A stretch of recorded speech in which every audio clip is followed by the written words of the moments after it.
प्यारे बच्चों, आज मैं आपको बताना जा रही हूँ पत्र लेखन। तो प्यारे बच्चों, आप सभी जानते हैं कि आपके एग्ज़ाम में जो पत्र लेखन है वो 5 नंबर का या कभी 4 नंबर का भी पूछा जाता है। तो वैसे तो पत्र लेखन अगर कहा जाए तो सभी ये कहते हैं कि पत्र तो आसान है, हम आसानी से इस प्रश्न को कर लेंगे। लेकिन जब जो देखते हैं हम कॉपियों में, तो उसमें जो बच्चे हैं वह किस प्रकार पत्र लेखन में कौन कौन सी गलतियां करते हैं और पत्र को एक आसान लेखन क्रिया मानते हैं।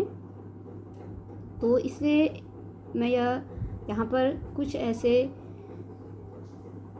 पत्र के अंग और उसके प्रकार और उसमें कौन कौन सी चीज़ों का ध्यान रखना चाहिए, यह आपको इस वीडियो के माध्यम से बताने जा रही हूँ।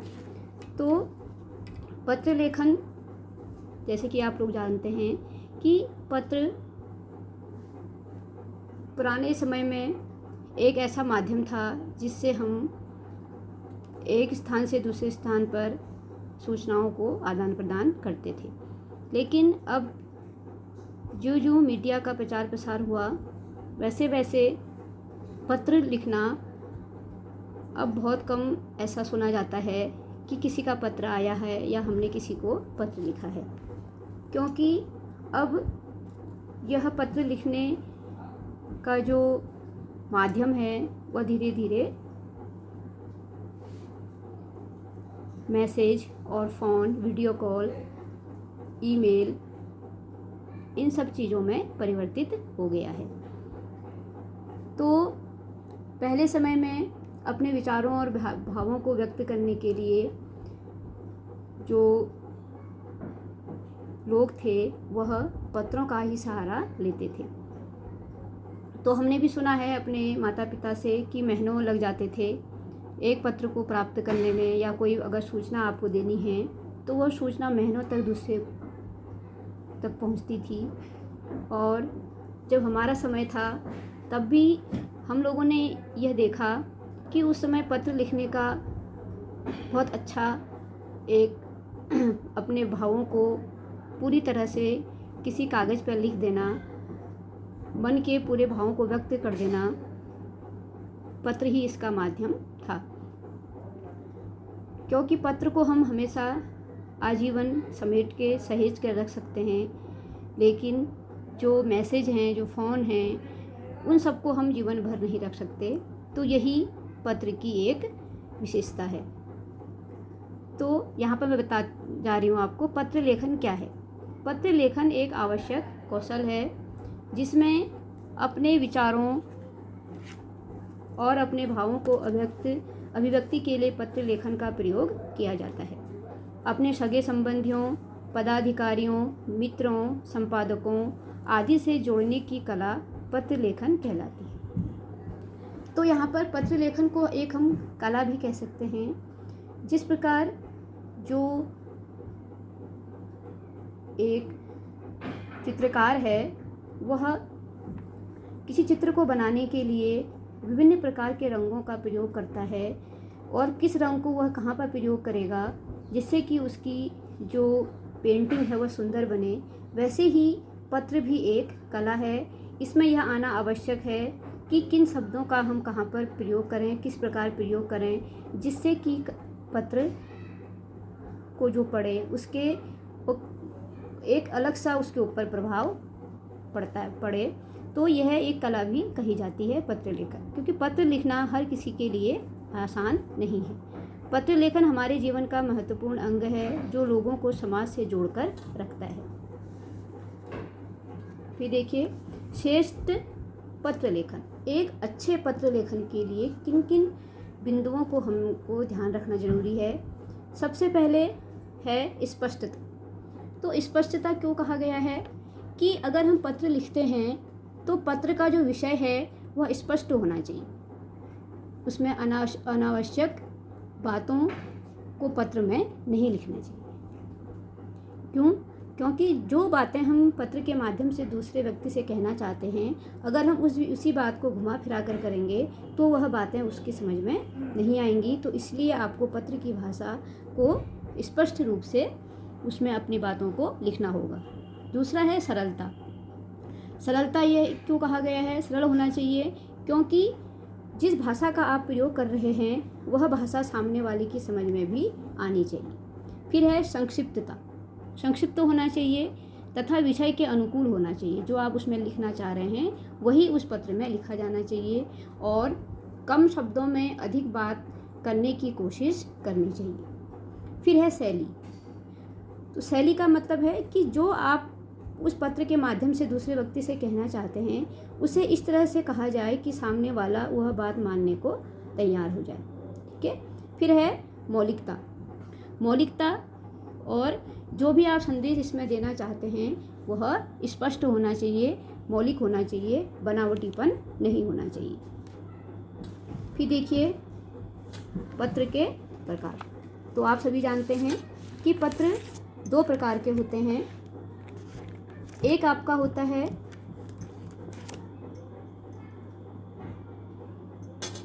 औपचारिक पत्र और दूसरा आपका होता है अनौपचारिक पत्र। तो औपचारिक पत्र किसे कहा जाता है? औपचारिक पत्र उन लोगों को लिखे जाते हैं जिनसे हमारा निजी या पारिवारिक संबंध नहीं होता। पारिवारिक संबंध जिसके साथ हमारा नहीं होता उसको हम औपचारिक पत्र कहते हैं। जैसे स्कूल के प्रधानाचार्य हैं, किसी बड़े विभाग के पदाधिकारी हैं, व्यापारी वर्ग है, ग्राहक है और पुस्तक विक्रेता हैं या अखबार के संपादक हैं। अगर इन सब को हम पत्र लिखते हैं तो वह औपचारिक पत्र कहलाता है। इसके अंतर्गत आते हैं प्रार्थना पत्र, कार्यालयी पत्र, संपादकीय पत्र, व्यावसायिक पत्र और आवेदन पत्र। ठीक है, समझ गए होंगे। औपचारिक पत्र किसको लिखे जाते हैं? जिससे हमारा कोई पारिवारिक संबंध नहीं है। तो अब औपचारिक पत्र किस प्रकार लिखे जा सकते हैं? जैसे अगर आपको एक विषय दिया रहता है कि किसी समाचार पत्र के संपादक को पत्र लिखकर प्रशासन व्यवस्था का ध्यान सड़कों पर हो रही दुर्घटनाओं की ओर दिलवाया जाए, तो इसको आप कैसे लिखेंगे? तो सबसे पहले आप क्या लिखेंगे? उसमें जहां आप जिस ऑफिस के लिए आप उस पत्र को लिख रहे हैं उसका पता या वहाँ पर लिखा जाएगा। जैसे अगर आप दिल्ली में हैं तो आप जो वहाँ के अखबार के संपादक हैं उसके लिए लिखेंगे। कैसे लिखेंगे? सेवा में संपादक महोदय, दैनिक हिंदुस्तान, नई दिल्ली। ठीक है, तो उसमें स्थान कोई भी हो सकता है। और उसके बाद आप लिखेंगे विषय। विषय में आप लिखेंगे सड़क दुर्घटनाओं हेतु। ठीक है, उसके बाद आएगा उस पत्र के माध्यम से आप क्या कहना चाह रहे हैं।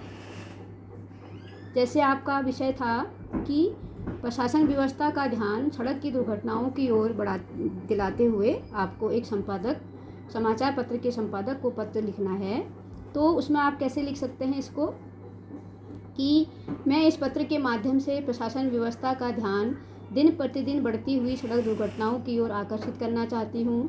हमारे क्षेत्र में लोग ट्रैफिक बस्तियों के नियमों का पालन नहीं करते, जिसके कारण सड़क पर आए दिन दुर्घटनाएं होती हैं। ट्रैफिक पुलिसकर्मी अपनी जिम्मेदारी उचित प्रकार से नहीं निभाते हैं। और फिर उसके बाद पैराग्राफ चेंज करके लिख सकते हैं। कई ट्रकों पर अत्यधिक सामान लदा रहता है, तेज़ी से वाहन चलते हैं जो दुर्घटनाओं का कारण बनते हैं। तो इसमें आप भी देखते हैं कि सड़क में किस प्रकार की गतिविधियां होती हैं, तो उसमें आप अपने भावों को, अपने शब्दों को आप उसमें लिखते हैं। और उसके बाद आप अंत में आप लिखते हैं, अतः प्रशासन व्यवस्था से मेरा निवेदन है कि यातायात के कारण सड़क पर हो रही दुर्घटनाओं के संदर्भ में गंभीरतापूर्वक विचार करके उचित कदम उठाए जाएं। आपकी अति कृपा होगी। यह सब आप किस अंतर्गत लिखेंगे?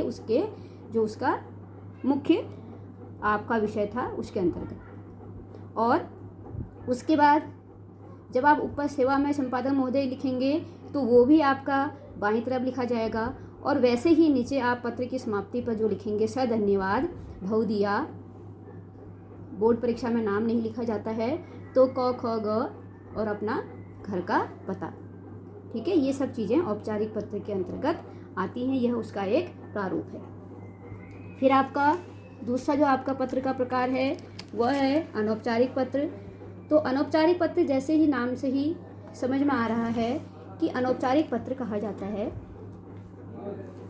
सगे संबंधियों, मित्रों, रिश्तेदारों, परिचितों आदि को लिखे गए पत्र अनौपचारिक पत्र कहलाते हैं। अर्थात जिन लोगों को आप जानते हैं उनके लिए अगर आप कोई पत्र लिखते हैं तो वह अनौपचारिक पत्र कहा जाता है। तो इन्हें व्यक्तिगत पत्र भी कहा जा सकता है। इस प्रकार के पत्रों में व्यक्ति से संबंधित सुख दुख, हर्ष, उत्साह आदि का वर्णन किया जाता है। इनकी भाषा आत्मीय व हृदय को स्पर्श करने वाली होती है। जब आप किसी विभाग के किसी व्यक्ति को पत्र लिखेंगे तो आप उसमें उन सब शब्दों को नहीं लिख सकते जो आप अपने परिवार के लोगों को, अपने मित्रों को, अपने सगे संबंधियों को लिखेंगे। तो उसका जो भाषा है वह भाषा ही परिवर्तित हो जाती है। तो इसमें कौन कौन से पत्र आते हैं, जैसे बधाई पत्र, निमंत्रण पत्र। अगर आपका कोई मित्र है वो आपके परीक्षा में प्रथम आता है, अगर उसकी नौकरी लग जाती है तब आप उसके लिए क्या लिखेंगे। उसके बाद निमंत्रण पत्र, अगर आपके घर में कुछ समारोह है तो आप उसको निमंत्रण देते हैं, तब भी अनौपचारिक पत्र कहा जाएगा। सांत्वना पत्र, किसी की मृत्यु हो जाती है या कोई गलत घटना किसी के साथ घटती है तो अगर उसके लिए आप सांत्वना पत्र लिखते हैं। व्यक्तिगत पत्र, अपनी पर्सनल, अपने मित्रों को, अपने दोस्तों को अगर आप पत्र लिखते हैं तो वो व्यक्तिगत पत्र कहलाते हैं। ठीक है, तो इसको लिखने का जो प्रारूप है वो कैसे होगा। जैसे एक विषय है कि स्वच्छ भारत अभियान के विषय में बताते हुए अपने मित्र को पत्र लिखें। इसमें आपने अपने मित्र को पत्र लिखना है तो आप इसका प्रारूप किस प्रकार होगा। तो सबसे पहले मैंने बताया था कि जो भी आप लिखेंगे अपना पता तो वो किस तरफ होगा, बाएं तरफ होगा। तो जैसे आप हल्द्वानी में हैं तो हल्द्वानी और अपने घर का पता पूरा आ जाएगा। जैसे आप लोग कुलियालपुरा, राजपुरा जो भी आप लिखते हैं तो उसके बाद डेट, जिस डेट पे आप उसको पत्र लिख रहे हैं उसके नीचे से आप फिर शुरुआत करेंगे बाईं तरफ से। प्रिय मित्र, सप्रेम नमस्कार, आशा करता हूँ कि तुम कुशल मंगल होंगे।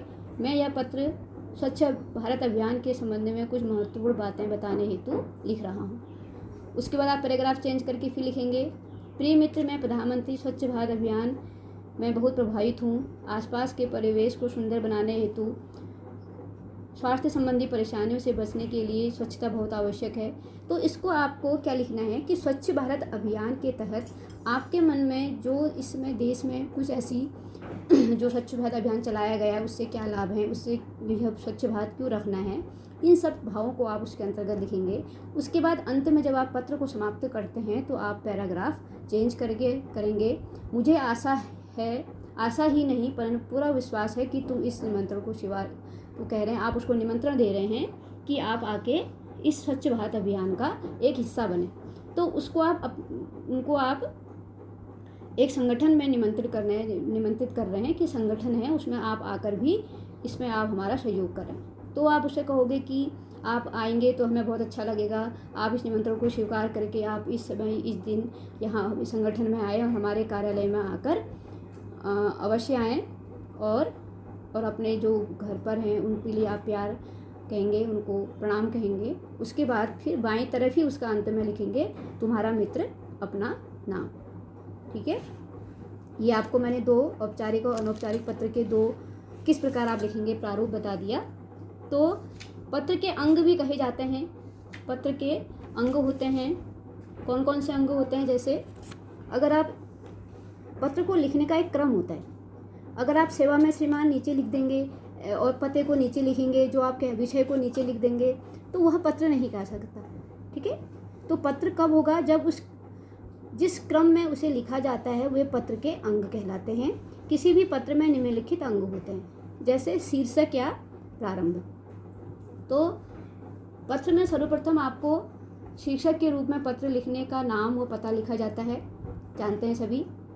तत्पश्चात पत्र लिखने की तिथि का उल्लेख, दिनांक लिखी जाती है। उसके बाद किस प्रकार का पत्र है, औपचारिक है, अनौपचारिक है, उसका विषय, उसका उल्लेख किया जाएगा। ठीक है, ये सब पत्र की बाईं ओर सबसे ऊपर लिखा जाता है। फिर है दूसरा संबोधन का उल्लेख, तो आप लोग, दूसरा आएगा पत्र में संबोधन का महत्वपूर्ण स्थान होता है। अगर आप औपचारिक पत्र लिख रहे हैं तो मान्यवर महोदय लिखा जाएगा या सेवा में लिखा जाएगा। अगर आप अनौपचारिक पत्र लिख रहे हैं तो पूजनीय हो जाएगा, स्नेहमयी हो जाएगा, प्रिय मित्र हो जाएगा। तो इन सब संबोधन सूचक का प्रयोग करना भी आवश्यक होता है। फिर है अभिवादन अथवा शिष्टाचार संबंधी शब्दों का उल्लेख। अभिवादन का अर्थ, जब हम किसी के साथ किसी का सम्मान करते हुए जो शब्दों को लिखते हैं उसको अभिवादन कहते हैं। तो जैसे पत्र में बड़ों के लिए आप क्या लिखते हैं? बड़ों को प्रणाम, नमस्कार, सादर चरण स्पर्श। छोटों के लिए आप आशीर्वाद, शुभाशीष, चिरंजीव आदि शब्द सूचक शब्दों का प्रयोग करते हैं। तो औपचारिक पत्रों में इसका प्रयोग नहीं किया जाता है। ये सब किस में लिखा जाता है? अनौपचारिक।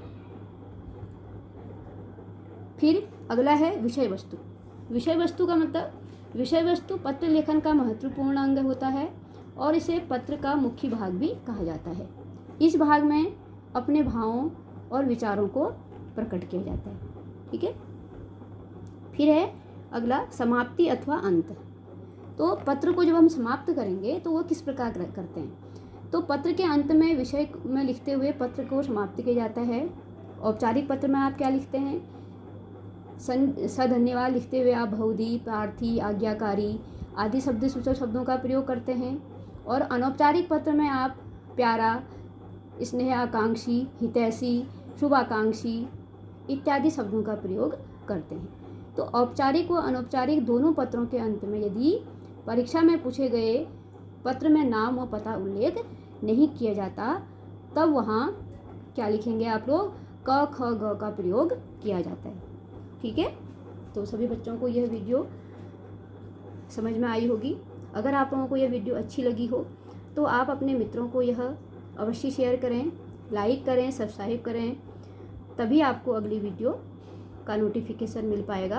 प्यारे बच्चों, मैं पूरा प्रयास कर रही हूँ कि आप लोगों को इस लॉकडाउन में घर बैठे कुछ नई चीज़ें सीखने को मिले।